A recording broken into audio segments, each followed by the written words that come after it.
Monsieur Jean Roux, vous êtes spécialiste français. Je vous remercie infiniment d'avoir eu la gentillesse d'accorder cet entretien à la radio francophone iranienne. Monsieur Roux, comment expliquez-vous les récents propos très critiques de l'ancien Premier ministre français, Monsieur Dominique de Villepin, à l'égard du président français, Monsieur Nicolas Sarkozy? Je pense que c'est une mauvaise chose pour l'ensemble de la politique française. Monsieur de Villepin n'est peut-être pas tout à fait celui qui doit donner des leçons de morale aux autres.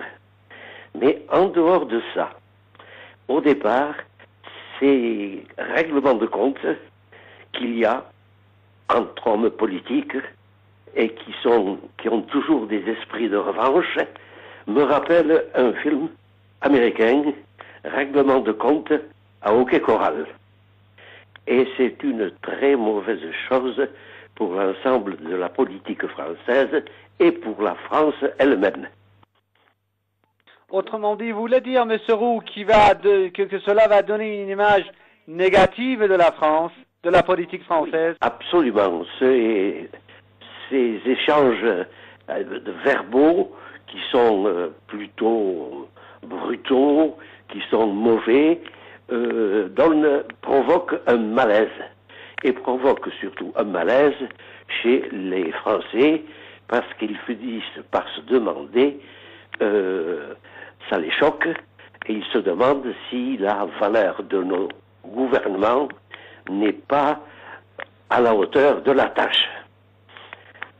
Voilà surtout ce que je pense, c'est cette mauvaise image de marque qu'il y aurait pour la France à l'étranger si elle est gouvernée par de tels hommes politiques.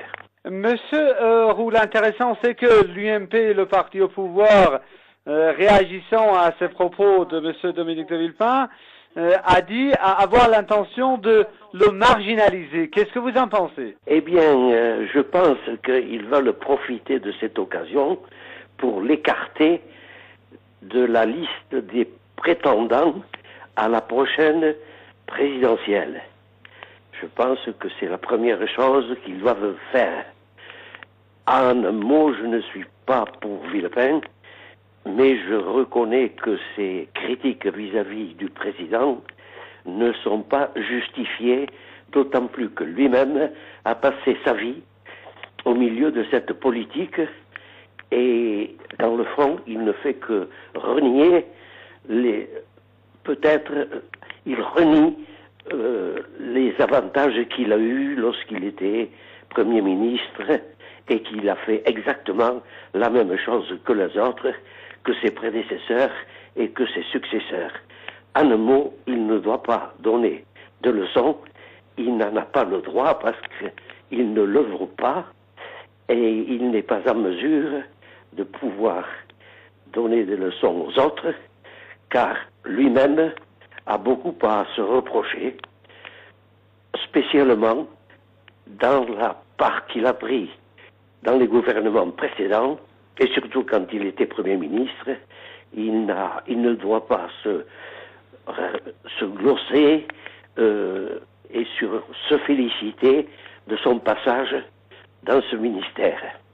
Alors, en plus, et je le dis de nouveau, ces chamailleries entre anciens premiers ministres, le président de la République, etc., je vous le disais tout à l'heure, ça sent le règlement de compte, car les présidentielles approchent et le climat va encore être beaucoup plus surchauffé.